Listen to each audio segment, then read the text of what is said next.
agenda today. So we're going to start out. I think I have a couple of bill introductions. Do I have bill introductions from committee members? Representative Arnkamp.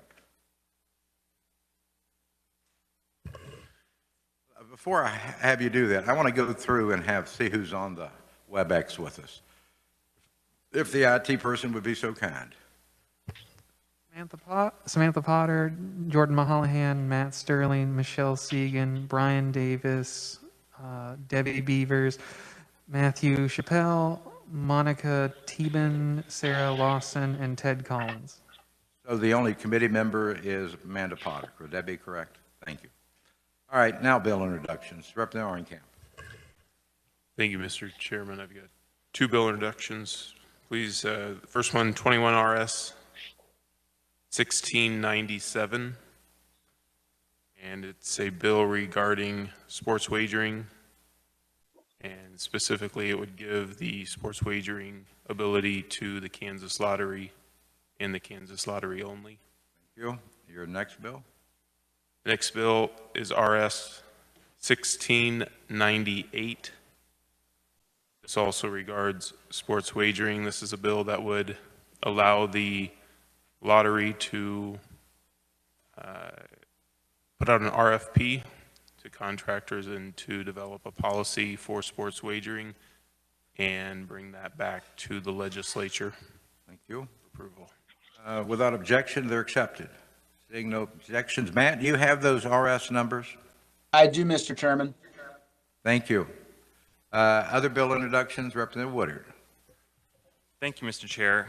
Based on the Senate's obsession with regulating sports and women's athletics and subjecting women athletes to genital inspections by either KSHA or their physicians, I would like to respond with introducing 21 RS 0792, which would create the new criminal penalties for the unauthorized or aggravated unauthorized disclosure of a child's sexual orientation or gender identity, which would create up to a level 9 person felony. I want to make sure I got the number right. It's 210792? Correct. Thank you. Matt, do you have that? Yes, Mr. Chairman. Thank you. Without objection, it's accepted. I'm not taking bill introductions from the audience. We're past turnaround. Only members can introduce bills. With that said, I'm going to go straight into the hearing. House Bill 2408. Matt, if you would be so kind as to give us an overview. Thank you, Mr. Chairman, and good morning, committee. House Bill 2408 would authorize the State Historical Society on behalf of the state of Kansas to convey to the Iowa tribe of Kansas and Nebraska a property interest in a property comprising almost 10 acres located in Doniphan County. The conveyance of the property would be executed by the executive director of the Historical Society by warranty deed and would not be subject to the requirements of needing an appraisal, bid, or publication. The Attorney General would be required to review the deeds and conveyances prior to the executive director conveying the property. And that the property described in the bill that would be conveyed is listed in the National Register of Historic Places as Iowa Sac and Fox Presbyterian Mission. The bill would require the Iowa Tribe of Kansas and Nebraska to pay all the costs related to the conveyance and to grant the state a historic preservation easement that would reflect current federal preservation laws regarding properties listed in the National Register. And I would be happy to try to answer questions that the committee might have. Any questions of the reviser? Seeing none, first up, well, its proponents will be Representative Epley.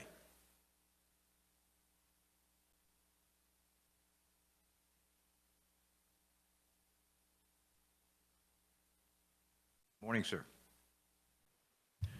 Morning, Mr. Chairman, and Vice Chair Arnberger and Ranking D and members of the House Fed and State Committee. Happy St. Patrick's Day, and I appreciate this opportunity to present to you support of House Bill 2408, which really I just learned of in December of this past year in a joint email from the Kansas State Historical Society and also the Iowa tribe of Kansas and Nebraska. Honestly, I had not even heard of this structure before, and what an amazing structure it was as a relic heirloom of Kansas history. I believe that this structure, if it's not the oldest, is one of the oldest structures in the state of Kansas, predating Kansas coming into the Union in 1861. It was built in 1845, so it's even older than Chairman Barker. As you will hear, it has served many functions, but always to help the indigenous peoples of Northeast Kansas, the Iowa tribe, and the Sac and Fox. It has been an assimilation center, whatever that is. It has also been a hospital, an orphanage, a school, and more recently, a museum in the last 50 to 60 years. There are several Indian graves on this property and the contiguous farmland. Most are unmarked. The original Oregon Trail traverses this unique property, and there is a very, very rich history with this 9 to 10 acres. Originally, the property was part of the Iowa tribe and Sac and Fox Reservation, but was ceded to the state of Kansas in the 1940s, as I understand it, and was functioning as a local and then Kansas State Historical Museum ever since. Due to the economic downturn in 2008, the museum was closed and unfortunately has not reopened. The Kansas State Historical Society has maintained this facility in good faith and in excellent condition. I toured the facility 1 month ago with my wife and saw firsthand what a great and proud structure it is. Amazingly, it was 3 times its current size when it was originally built, but over the years it has been reduced in size by appropriating some of the bricks to some other nearby local structures. For several years, the Iowa tribe of Northeast Kansas has expressed interest in reacquiring this 9-acre property for the dedicated purposes of presenting the indigenous people's heritage in Kansas with periodic Indian and regional artist displays and education for local schools, especially Highland Community College, which is located about 2.5 miles west of this site. You will hear more about that from other proponents shortly. The only impediment to this conveyance is the overriding concern that even with the best of current intentions, that current individuals in the future will convert the Highland Mission into another gaming casino. With the wording of the bill and the easement document, I believe this concern is addressed, but again, you will hear from other conferees on this sticking issue. Again, the property is located 2 miles east of Highland, Kansas, in northeast Kansas, off of Old Highway 36, about a quarter of a mile north of the highway. Unoccupied, this building will just simply fall into decay and ruin, and this proud yet humble structure is a testament to our proud Native American people's spirit and enduring perseverance. It is time to convey this property back to its rightful owners. I really appreciate this opportunity to speak to you on behalf of this bill today. Thank you. I'm happy to stand for questions at the appropriate time. Thank you, Representative. It's unfortunate you only had 2:20. I was looking forward to cutting you off. But with that, we'll go to the next conferee, and we'll take all the questions at the end of the proponents. Representative Ponko Wee-Vickers. Representative, good morning, and welcome to Federal and State Affairs. I am going to have to limit everybody to 3 minutes. Mine's very brief. I'm here today, and good morning, colleagues. Good morning, Chairman, Vice Chair, Ranking D. Happy St. Pat's Day. Some of you don't have your green on. Hope you don't get pinched. I just want to take this opportunity to testify in support of House Bill 2408. And I'm here today to support the transfer to authorize the State Historical Society to transfer the Highland Mission to the Iowa tribe of Kansas and Nebraska. I first heard about this issue in January, and I've not seen the building because of all the bad weather that we had, but at the first opportunity that I get this summer, I would like to see the building. One of the things that that's important is that the Iowa tribe of Kansas and Nebraska has a rich history with this mission, because at one time it was used to educate the children of the Iowa and Sac and Fox nations. If the mission is transferred to the Iowa tribe, it will be used as a museum to the public and offer cultural and educational events at the site.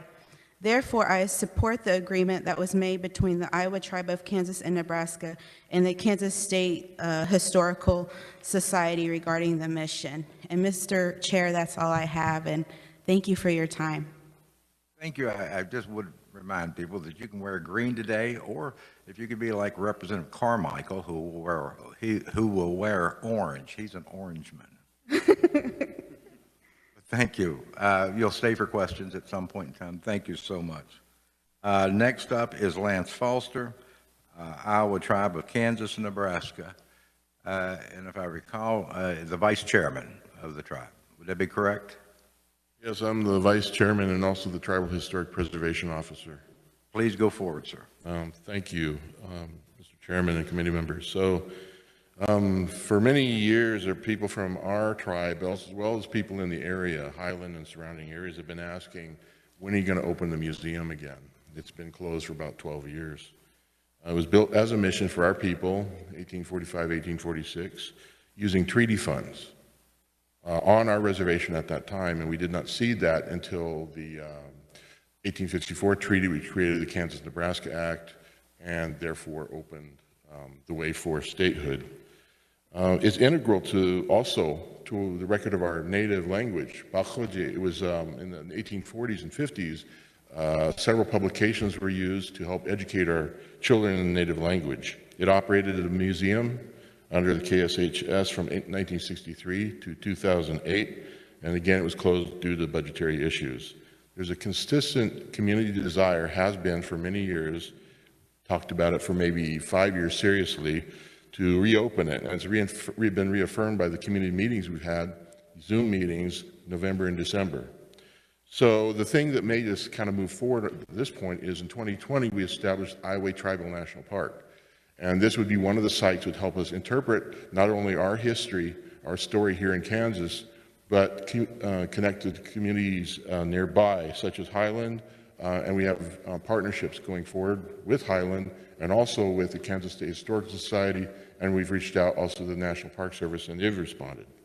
So basically, it's a benefit for everybody. It's a rising tide to float all boats, and we hope that you will support it, and because that's really the way forward to see the heritage there protected for the future.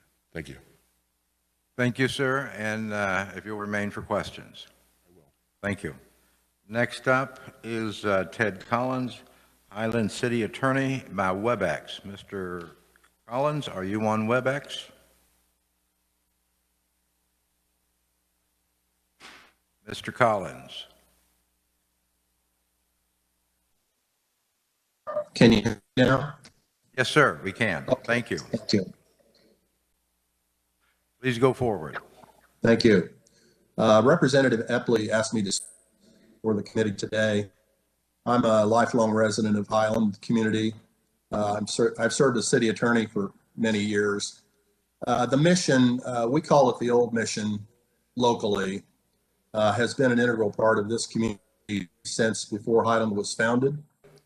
Father Irvin was the founder of the mission. Father Irvin and several other people founded the city of Highland as well as Highland Community College. The structure has been used for many things over the years. It fell into disrepair back in the early 20th century, and a group of local people basically took over the mission and turned it into a local museum. Later, it was converted into the Native American Heritage Museum, which was a good thing. And then that also closed. So I can speak for myself personally, and I believe also for the community, that we think that this is a good result. It would be an excellent thing for the Iowa tribe to own the structure, put it to use. Primarily, it really is of no functional value right now. I have been at the structure a couple of years ago, went through it. It appears to be structurally sound. It's an excellent location for a variety of events, and I think would be a great location for the tribe to highlight not only their heritage, but perhaps even to reach out into the community and host a variety of events, which I would hope they would do. I think it's a cultural as well as an economic benefit to the community. And again, I can't stress how important this facility is to not only the city of Highland, but also Highland Community College. It is our heritage. Highland was founded as an educational town, and we're very proud of that. We were the first college in Kansas, and we would like to see this structure put to use, and I believe that the Iowa tribe is the best entity to do that. So that's really all I would like to say. Thank you, Mr. Collins. Would you remain on the line in case there's questions of you? Yes, sir. Thank you. Next up would be Cindy Davis, Library Director, Highland Community College by Webex. Yes, Davis, I'm are here. you on? Yes. Please go forward. My name's Cindy Davis, and I'm the Library Director here at Highland Community College. I am also a proponent of the Highland Mission Bill, HB 2408.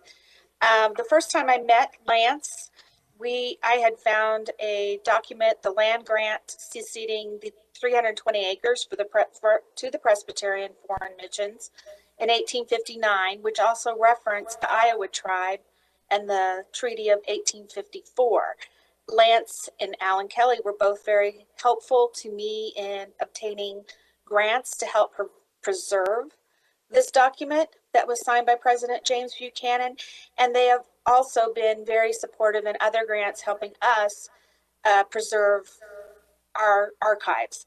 We also discussed, I had found a pamphlet that Mr. Collins referenced about the original museum that was created in 1936, the Northeast Kansas Historical Society, to turn the mission into a museum. When I found this pamphlet, I had presented it to Lance, and he explained to me about the past of the mission, starting in the 20th century history. And we talked a lot about how it would be beneficial to reopen it as a museum, not only to save the building, but to preserve their history and also the surrounding history, as our histories have been combined since roughly 1837 when Father Irwin came to this area. The mission would allow for cultural events, both indigenous and local, and also explore agricultural as well at the Iowa tribe, and that would be beneficial to the area too, as we are a farming community. There's a lot of benefit to this being a museum for the area and keeping our heritage alive for the future. And that's my statement. Thank you very much. I will now turn to questions. Chair has the first question with Mr. Collins. Let's strike that with Lance Foster.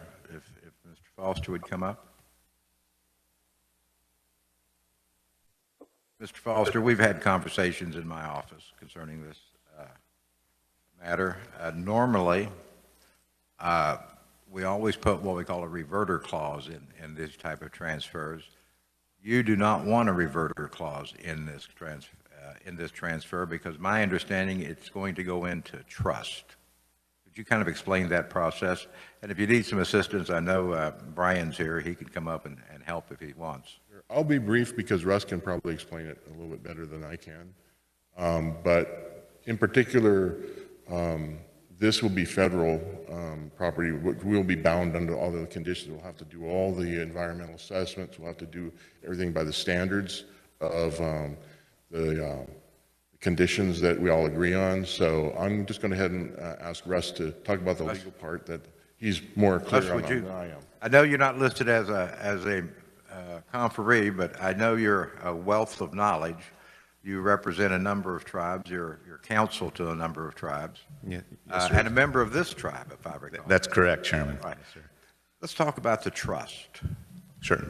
If you could explain how that process goes for the committee, I think that would be helpful. Sure. So the Department of Interior, through the Bureau of Indian Affairs, administers fee to trust applications by tribes.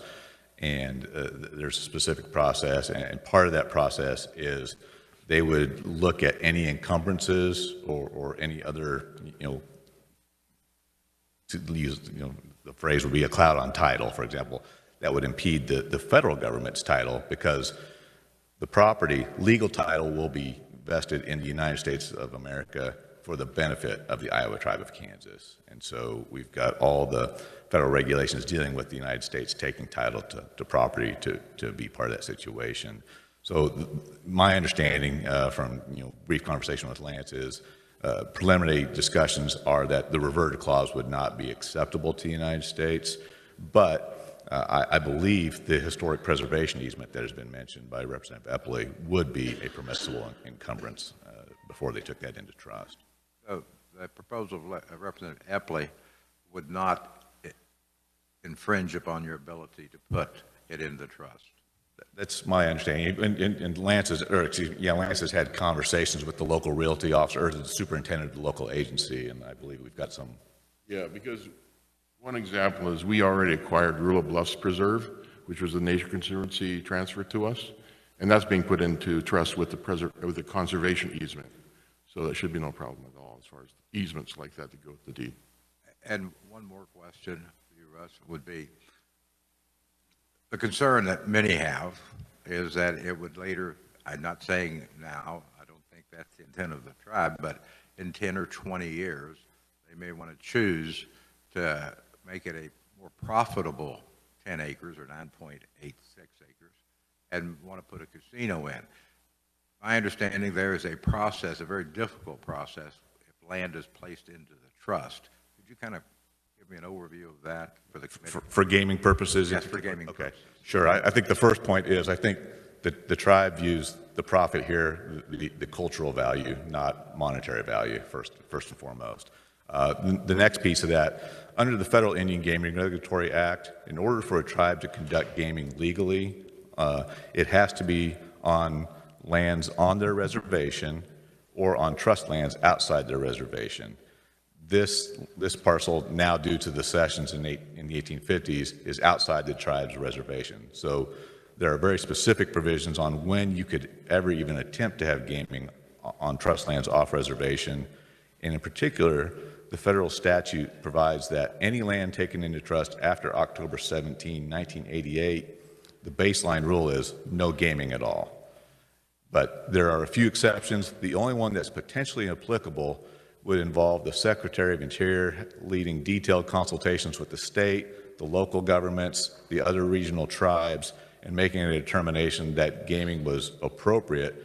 But the kicker there is the governor of the state of Kansas would have to concur in that determination. So in essence, the governor would have a veto over any effort to conduct gaming on that parcel. Thank you. Russ, what I think, if you just put your name and on the record, or give Connie a card so she could put it in our minutes. And to add, I think our attorney will be explaining this a little better too. There are three types of land taken into trust. The first type that's actually within reservation boundaries.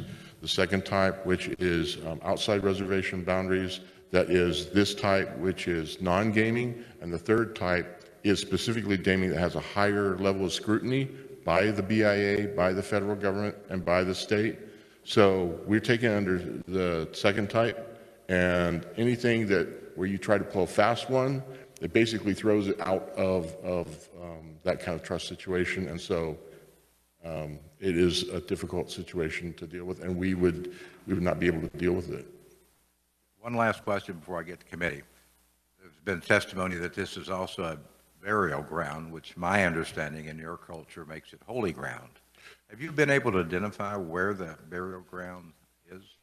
The known ones are just outside the boundary on the fence line. There are some students that are buried there that we know about.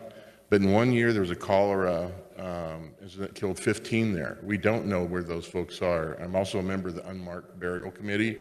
And those sort of things could be anywhere on there. Plus, it's also kind of like, if you think about it, it's kind of like an M&M cookie, right? And you got all those red and green, whatever, in there. And when you pop the M&M out, that entire place is saturated with the red and the green dye. So our idea of sacred lands is kind of environment. It is the entire kind of system of the water and the land and the graves and all that. Plus, it's a holy place because there have been several weddings there. And in our tradition, if a place is a place where people are married, it's become a sacred place. So several historically, all the way from the beginning of the mission, even to contemporary times. Thank you. Questions from the committee? Representative Garber. morning, Mr. Foster. I have a question. Do you have any timeline for when it might open? Yeah, our planned grand opening for the entire park, including this unit, would be 2025. Great. Thank you. Thank you. Representative Miller. Thank you, Mr. Chairman. Representative Epley described the facility. I was disappointed no one offered up a photo. If you Google Iowa, Sac and Fox Indian Mission, there's a bunch of photos that give a very good portrayal. Not as a conferee, but as a member of the committee, and thank you, Mr. Chairman, for the opportunity. There's actually a picture in testimony, and I'm sure you always review all the testimony carefully, Representative, but it's in the testimony from the Kansas State Historical Society. There is a picture of it there for you to review. Now, it's probably not as nice as the pictures you're looking at, but it was there for you in advance if you had had an opportunity to look at that. And I was that was my segue. I wanted the group to know there's a picture of the mission. It's a beautiful picture provided by the Kansas State Historical Society in their testimony. And I don't know if Ms. Chen is on or not, but I was going to take this opportunity to see if she wanted to say anything. Thank you very much. And I will do that in just a moment, but I have other questions. Representative Wagner. Yes, no, actually, if Jenny Chen was on, that would have helped my question. But, I mean, my question is basically maybe to the representative here from the Indian Nation. Do you have a budget? I mean, historical buildings are like money pits. And so do you actually have, I mean, if the State Historical Society doesn't have the funds to keep this building going, how would you folks be able to do that? Yes, my understanding is the budget when it was closed was running about $40,000 a year. Most of that was staffing. We are getting the numbers from Jenny and those guys about the utilities costs. There are some repairs to be made. We are going to be using tribal funds as well as some grants that we have and federal dollars for historic preservation. As far as staffing goes, we are working in different kind of MOUs and things with Haskell, with KU, with different, and also of course Haskell College. So I think it's a matter of getting there step by step, and we'll have that all in order and budgeted out within the next year or so, because we definitely have the cost of the transfer as well. Thank you. And if Ms. Chen is she available? Yeah, in just a moment, I'm going to get her on, but first I want to clarify. My understanding is if you put this into trust, it would also be eligible for some federal money. Would that be correct? It's mainly eligible for things like tax credits. You know, that's one of the issues when we put things into trust is that it's no longer up for local taxes. Exactly. Because it is, like you said, it is, in some ways, it is an expenditure. It is not something that makes money for the tribe. It's not, it's a community good. It's a service. It's not an operation to make money. But as part of being a unit of a larger tribal park, which includes agritourism, heritage tourism, and especially ecotourism as well for the rural bluffs, it's going to be a part of a larger system. That will help as well. Thank you. I see no other questions on my list. I'm going to ask Ms. Chime, with Kansas State Historical Society, if she's on the line. There are some questions for the Historical Society. Ms. Chime, are you on the line? Chairman, this is Matthew Chappell representing the Kansas Historical Society. Ms. Chen is not able to be on the line at this time, so I'm here to take any questions and help resolve any of those. Then we've got a couple of questions for you. I'll look first to Representative Epley. Thank you, Mr. Chair. Just to respond as a segue backwards, I've had the good fortune to travel over the grounds of the Iowa tribe, and they are just a class act all the way. They are very pristine. I would say that their casino that they operate north of White Cloud is fantastic. Their properties are all pristine, and I have every reason to think that they'll do an excellent job with this property going forward. Having said that, it was actually the Kansas State Historical Society that brought this to me, and I just wanted the committee to be advised I have the draft language on the easement, And it gives me lots of reassurance that even into the future, 20, 30 years from now, that this cannot ever tumble into other ideas. So I just wanted to say that for the committee. And I have that language if you want it, Mr. Chairman. Thank you.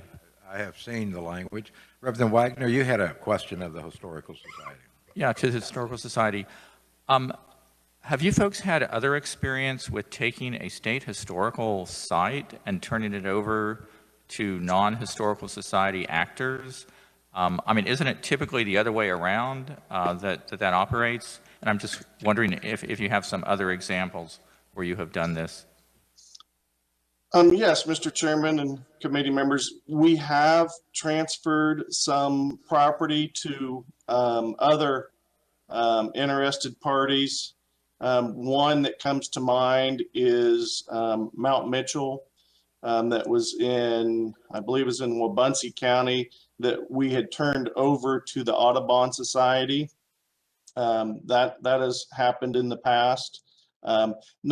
Not in this situation where it was an actual building. We do have partnerships with other cities and stuff that help to run some of our sites, but not in this kind of situation with the tribe or anything. Go ahead. One final question. Thank you, Mr. Chairman. I mean, when you have a historic building from the 1840s or 1850s, I would presume with your history or with your background of dealing with such buildings, you have some sort of sense of, you know, future maintenance cost and just keeping the building up to speed. I mean, do you have any concerns that it's going to become a real money pit and you know, tax the local people there, or be too much of a burden that they're going to give up on it at some time in the past or in the future?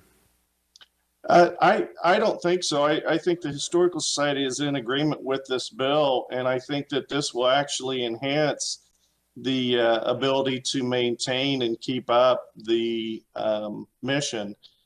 We have been, and as we had reported on our budget stuff, that we spend anywhere from $5,700, and it fluctuates based on the capital improvements that we see a need to. And so I know that in talking with Vice Chairman Lance and everybody, that they would be taking on those costs and be able to handle all of that. Thank you. Seeing no other questions, I would direct to committee to Sarah Lawson, attorney, Iowa Tribe of Kansas and Nebraska, written proponent, and of course the State Historical Society. Did she submit written? Connie just said she was on Webex and she didn't. Okay, the written testimony. Anyone else wishing to appear today as a proponent? Seeing none, anyone appearing today as an opponent? I have none listed. Anyone appearing today as a neutral? Again, I see none. I will close the hearing on House Bill 2408. And at some point in time in the near future, folks, you will see this bill again. Can't give you exact dates, but I'll let you know, try to let you know 24 hours in advance. With that, I will open the hearing on House Bill 2406, Sunday start time for sale of liquor and retail liquor stores, change from 12 to 9 a.m. Matt, if you would. Thank you, Mr. Chairman, and good morning, committee again.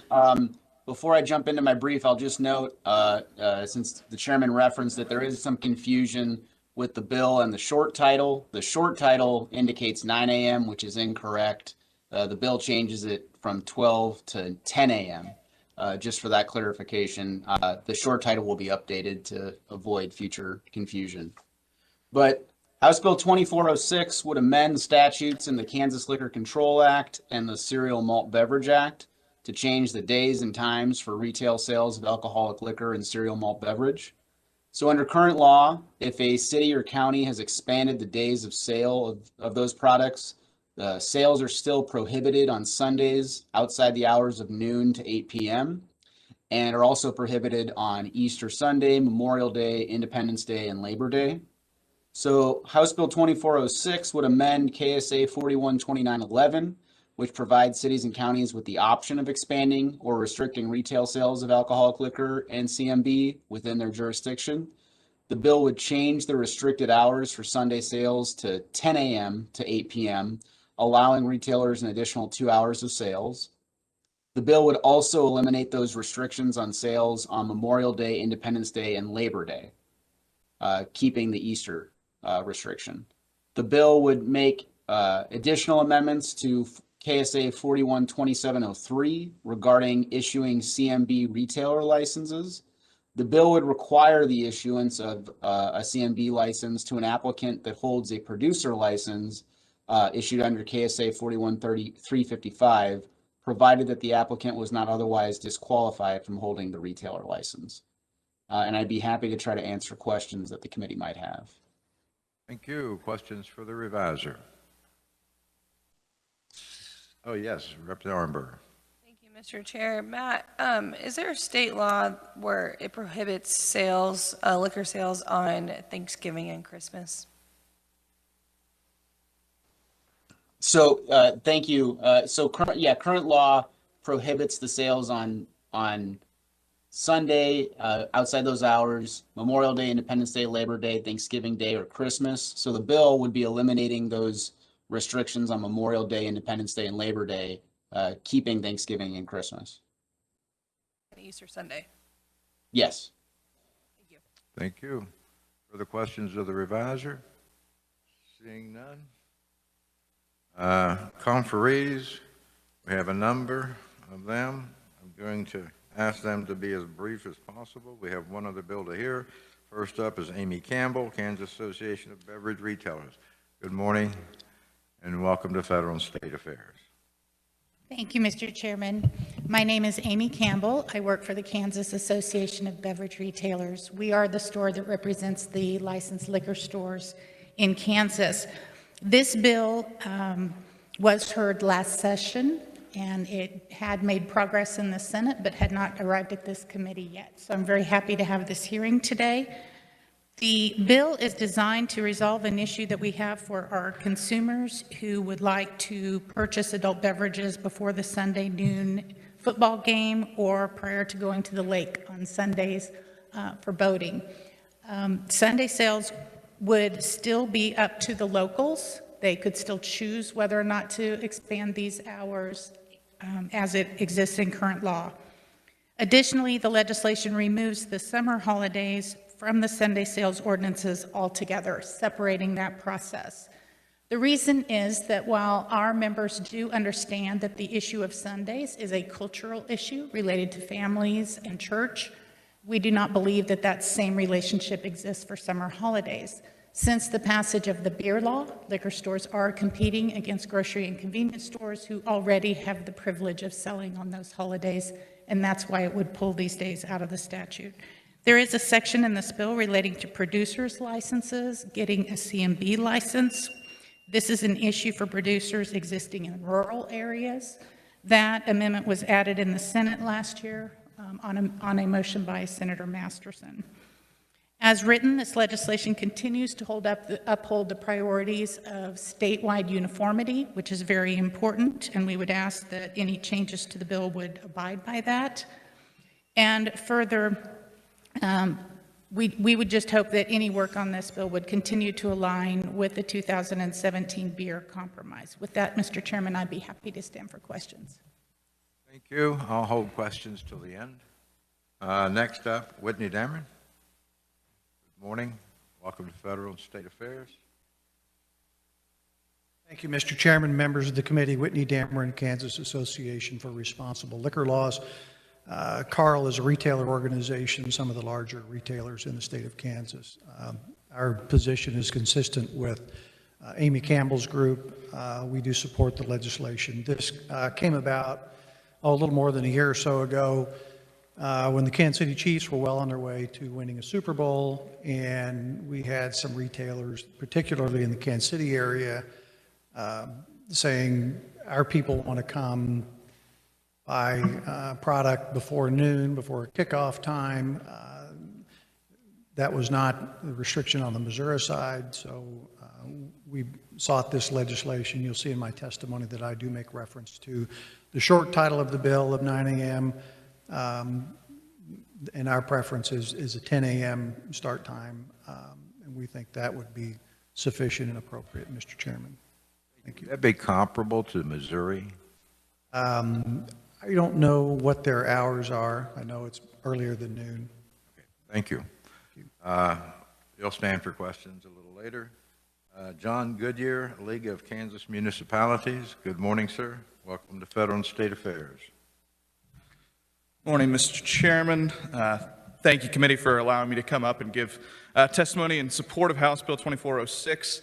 The support of the League and our member city stems from the fact that House Bill 2406 is drafted in a way that preserves that local choice. As you can probably imagine, we have cities that come in all across the board on this. We have cities that will stick to the noon time. We have cities that will move it up to the 10 a.m. and we have cities that have never allowed and will probably never allow the Sunday sale of liquor within their city limits. We feel that this is one of those situations where local governing bodies are closest to the stakeholders, so they are best able to make the decision that reflects the wants and needs of their community, and House Bill 2406 preserves that right to do that. This is one of those bills that came in last session, and when it came in last session, we were able to work with a number of the other conferees to reach this language that we feel best preserves the local choice. So we are grateful to a number of the other conferees for their work on the bill in the past, and we would ask that if the committee makes a recommendation on this bill, that you recommend it favorably for passage. Thank you, Mr. Chairman. Thank you. If you'll remain for questions. Becky Schwartz, Fuel True. Good morning and welcome to Federal and State Affairs. Oops. Thank you. I am Becky Schwartz with Fuel True, representing the convenience stores across Kansas. We're also here with permission from the Retail Grocers Association for the grocery stores. And there's not much else that I can say. Our members consistently have people that come in to fill up their tank of gas on their way to the lake, to a ball game, and they want to grab that six-pack or the case to go with them, and we can't sell until noon.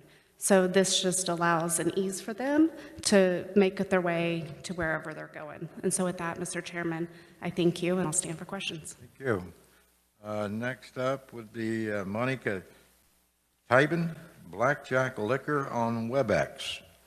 Are you on Webex? I'm here. Monica, please go forward.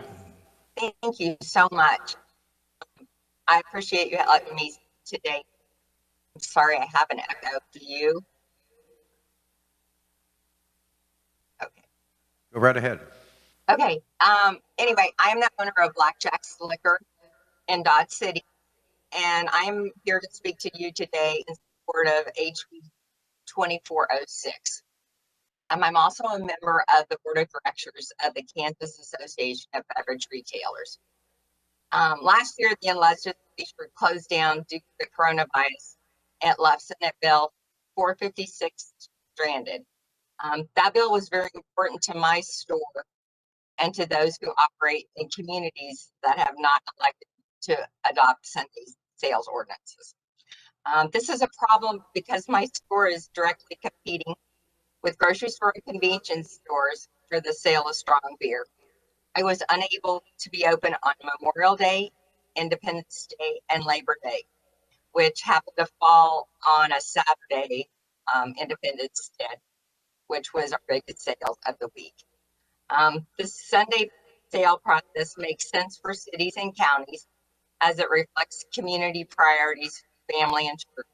However, the summer holidays do not seem to be tied to those communities and values. If they were, sales would not be allowed in the grocery and convenience stores. I would really appreciate your support to take summer holidays out of the Sunday sales ordinances altogether. I reached out to my city last year and they didn't have any problem with legislation.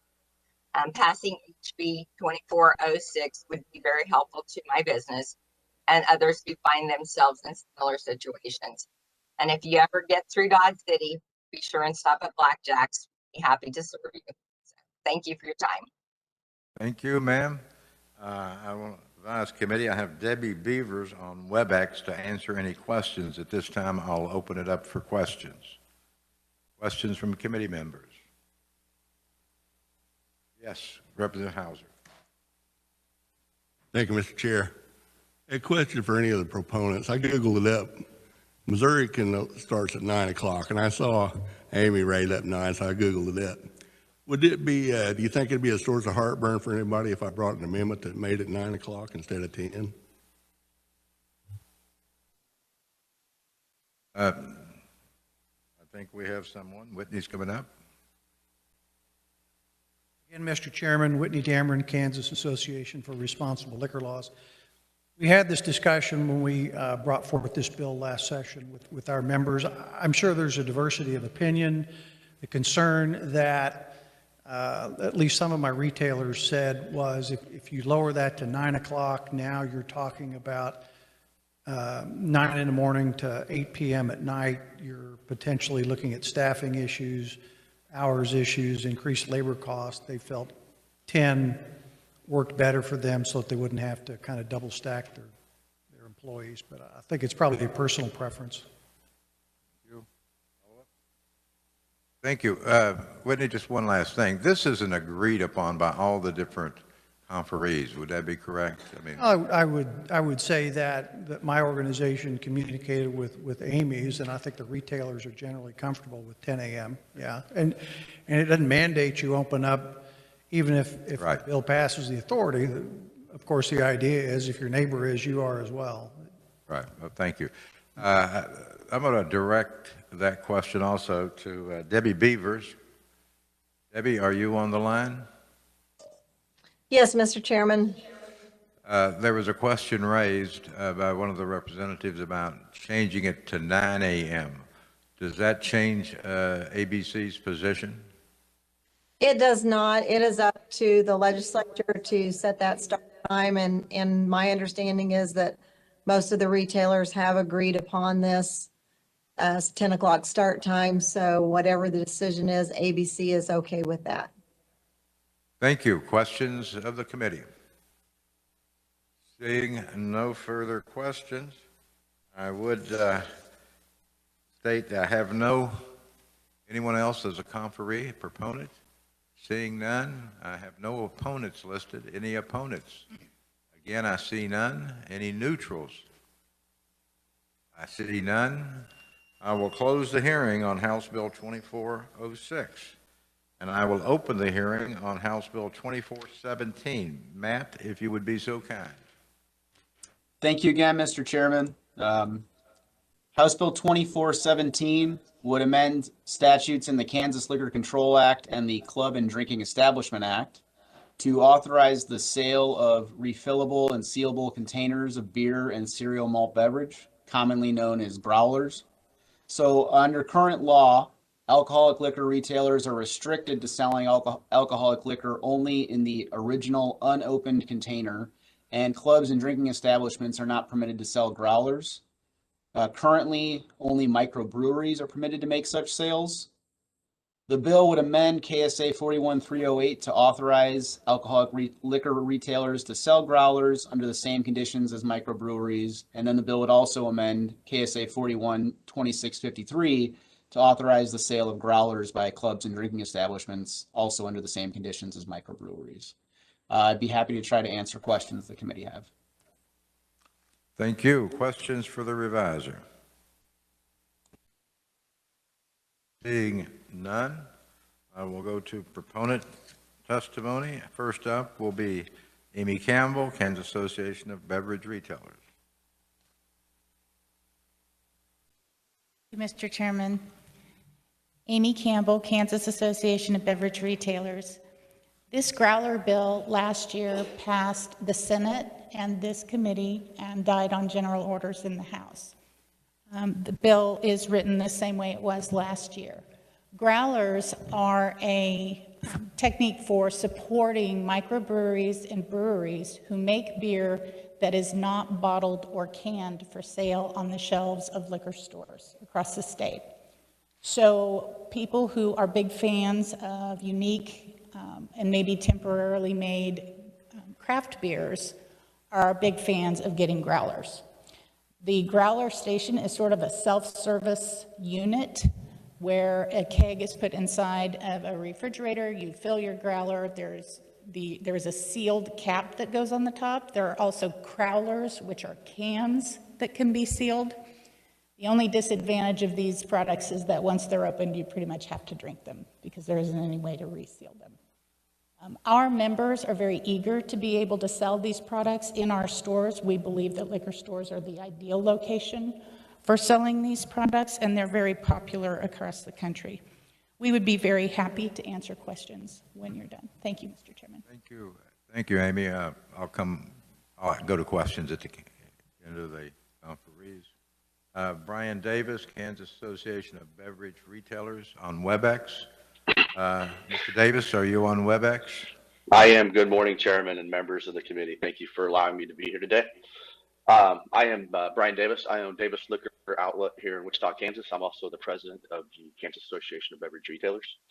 I wanted to show you guys a couple things real quick. I brought my some props of like Tuck here today. So this is a crowler. If you can see it, it's a can. When it comes to us, it does not have the top on it. It would be refilled, and then there's a machine that seals it. And then the growler is a more bigger bottle, more like a moonshine bottle. The top comes off, we fill it up, we twist the top back on, we put tape on it, and then we would label it so that the ABC would be happy and everybody would know what we were selling. Selling growlers to our customers for consumption away from the licensed premises of natural role for us. This not only helps us with being able to have extra sales, also gives us a chance to help the local microbreweries that are close to us that do not sell packaged products at this time. They might only have keg beer. One of them is the Manhattan Brewing Company in Manhattan that I showed you the crowler of. They currently are not canning their product, but I can buy a keg from them from our local distributor, House of Schwan, and I could sell their product to promote it when they are ready to go. With that said, most of everything's already been put out there. We had to talk about this last year. New opportunities for us as retailers are very important. And if we can get this implemented in 2021, that would be great. We appreciate your support that we've always gotten from this committee. I'll be here to answer any questions as this goes on if needed. I appreciate it, and thank you. Have a great day. Thank you, sir. Last up is Scott Snyder, Kansas Restaurant and Hospitality Association. Good morning. Good morning, Mr. Chair, members of the committee. My name is Scott Snyder with the Kansas Restaurant and Hospitality Association. This bill originally was introduced 2 years ago, Senate Bill 221. It was an idea that would allow a drinking establishment such as the Brew Bank, who sells tap beer, to be able to also sell a growler similar to the microbrews. It's been something that the microbrew industry has used effectively. We have 66 licensed microbreweries now, and drinking establishments also sell that beer, and it's a very popular local oriented effort. So subsequently, Senate Bill 21 got stalled last year. During the pandemic, we've got notices, many of our restaurants, that you couldn't dump your beer. Not only were we closed, now you couldn't get rid of the product that you couldn't sell. And at that time, I was thinking, man, if we had just passed Senate Bill 221, the efficiency of being able to get rid of some of this product would be greater. Instead, we worked with the beer wholesalers and figured out how to add ash, I guess, and then able to get rid of some of the product that was wasting. So while this bill, hopefully we're not back in that situation, we think this bill, even with the retailers, is something that the industry, it would support the Kansas microbrewer industry, restaurants, and retailers. And I appreciate you allowing me to speak today. Thank you. We're up for questions now. Questions of the three proponents. Yes. Thank you, Mr. Chairman. My question is for Amy Campbell. Amy, as you approach the mic, who would be responsible for maintaining the dispensing of the keg beer in the liquor stores? Would it be the people who own the liquor store or the people whose product it is? For dispensing it? Yes. So typically the way that it works is that, as I mentioned, there's kind of a refrigerator stand the customer can fill their own bottle and bring it to the counter to be sold. The people who make the beer might be within the store to do tastings or something like that, but typically they would not be there selling the beer. If I may, Mr. Chairman. So when the keg runs dry, the replacement would be up to the retailer. And I know sometimes yeast builds up in the beer lines, and maintaining those lines and all that would be up to the retailer or the Well, and so that depends. That depends on the agreement that you have with your distributor. The distributors do provide many of those services in the on-premise establishments, and they could in the liquor store as well. But you bring up an interesting point, because any retailer that chooses to get into this is going to have to also get a permit from the Department of Agriculture so that they're receiving health inspections that go along with serving a product from a dispensing machine. Thank you. Any further questions? Seeing none, I'm sorry. Oh, I'm sorry, Representative Howe. Thank you, Mr. Chairman. The ranking minority member kind of spurred a question with me. Can microbreweries deliver growlers, filled growlers under this? Kansas does not have liquor delivery in the state from any retail establishment. Okay. Is your organization in support of that? We are not. Okay. Thank you. Further questions of any of the conferees? Seeing none, I'm going to go to neutrals. Debbie Beavers, Alcohol Beverage Control on Webex. Debbie, are you on? Yes, I am. Good morning, Mr. Chairman and members of the committee. Debbie Beaver, ABC Director. Thank you for the opportunity to testify. We are neutral on this bill. ABC does have a technical correction to bring to your attention. KSA 41718 prohibits a liquor store from refilling containers and restricts them to selling the alcohol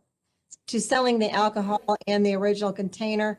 This language directly contradicts what is trying to be authorized by this bill. My written testimony does have a suggestion to correct that in the event this bill goes further. Also, just for your information, the Senate version of this bill, I did testify that we thought that KSA 2658 might also need to be amended, but after discussing that with the reviser, we do not believe that is necessary. So thank you, Mr. Chairman. I'll be happy to answer any questions. Thank you. Questions for the ABC Director? Oh, yes. Yes, go ahead, Representative Hoyt. Thank you, Mr. Chair. I was looking, and we saw some examples of the containers that would be used for filling the alcohol, and I wasn't able to see anything in statute about the material of the container, and I'm just wondering, I'm not sure if there's anything out there about the safety of storing alcohol in styrofoam for extended periods of time, but do we have any specifications about the materials that can be used as containers? There are not any specifications on the container type. The typical standard that is used in the industry is either the glass bottles or the cans.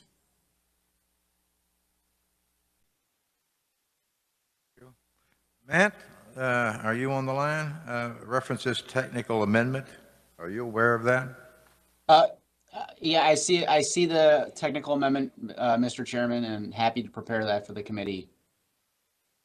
Okay, thank you. Anyone else wishing to testify on House Bill 2417? Seeing no one in the audience, I will close the hearing on 2417. We're going to stand down for about 5 minutes.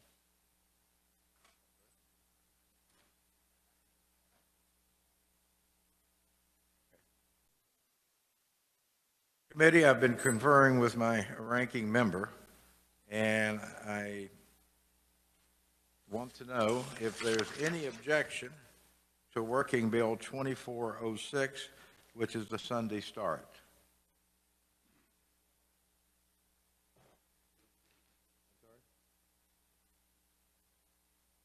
I'll let you do But as far as suspending the rule and working the bill, no objections, then we will work the bill. There may be an amendment. Matt, it will be a short amendment. Is that correct, Representative? Thank you.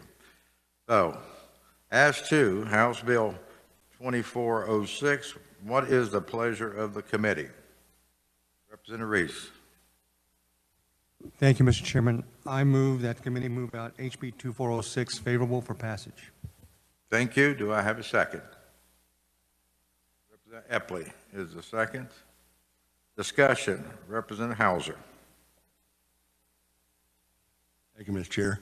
I'd like to make an amendment, and that amendment would be to change the start time from 10 o'clock to 9 a.m.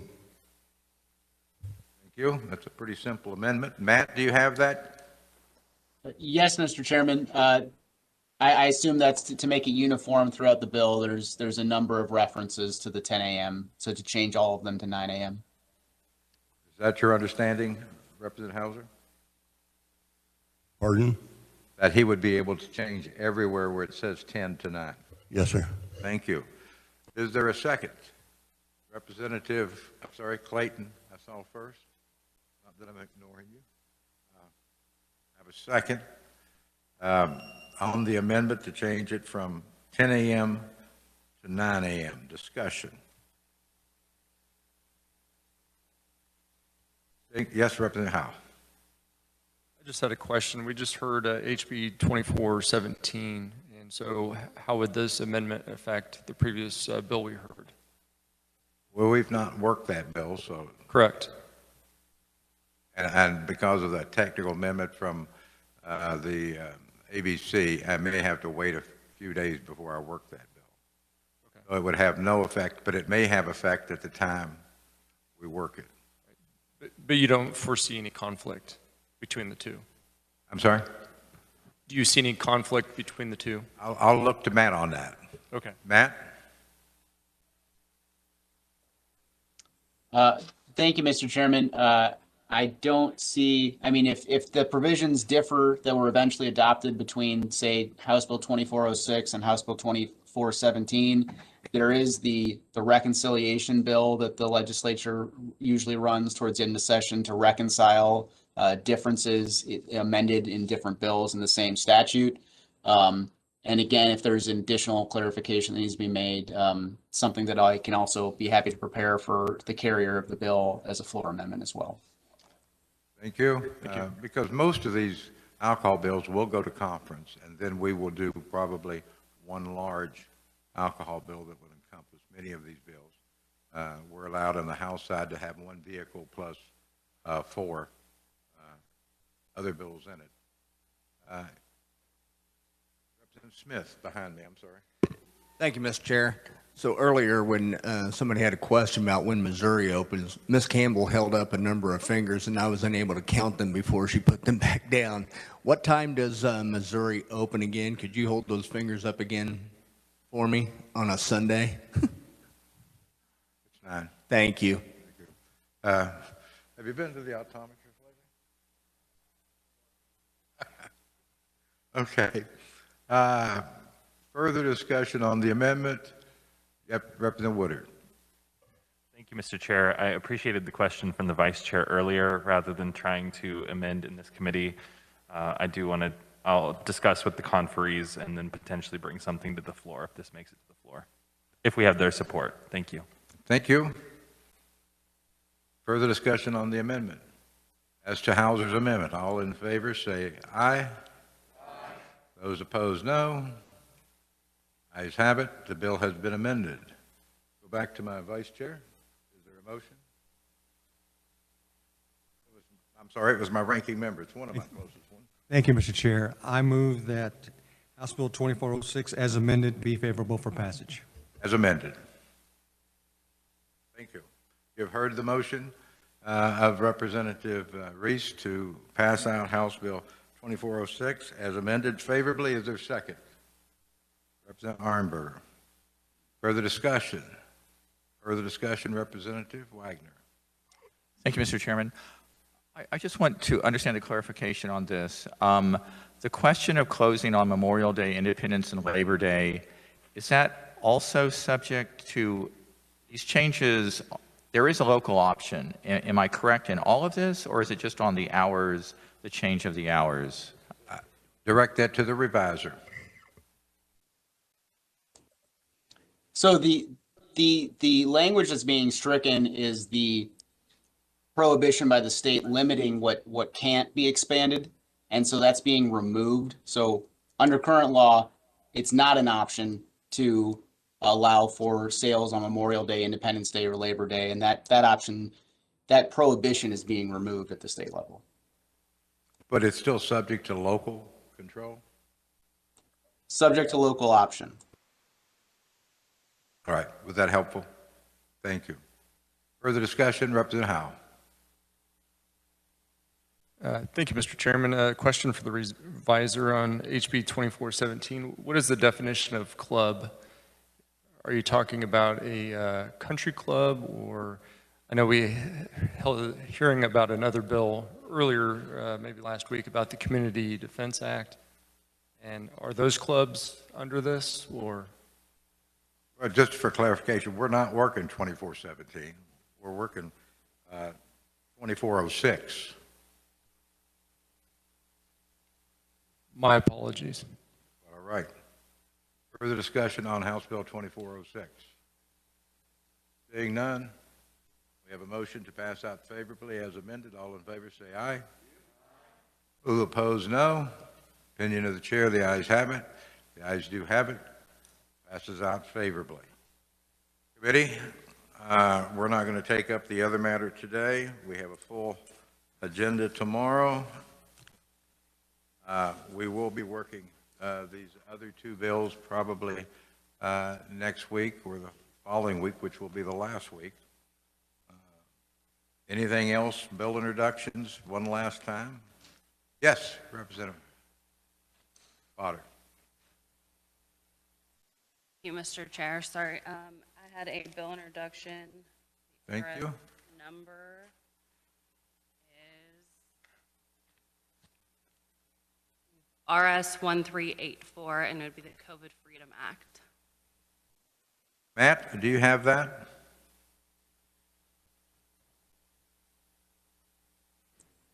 Yes, Mr. Chairman, I do. 1384? Correct. Thank you. Without objection? Without objection, it is accepted. Thank you, Mr. Chair. Anything else for the good of the committee? Bill introductions is closed and we are adjourned.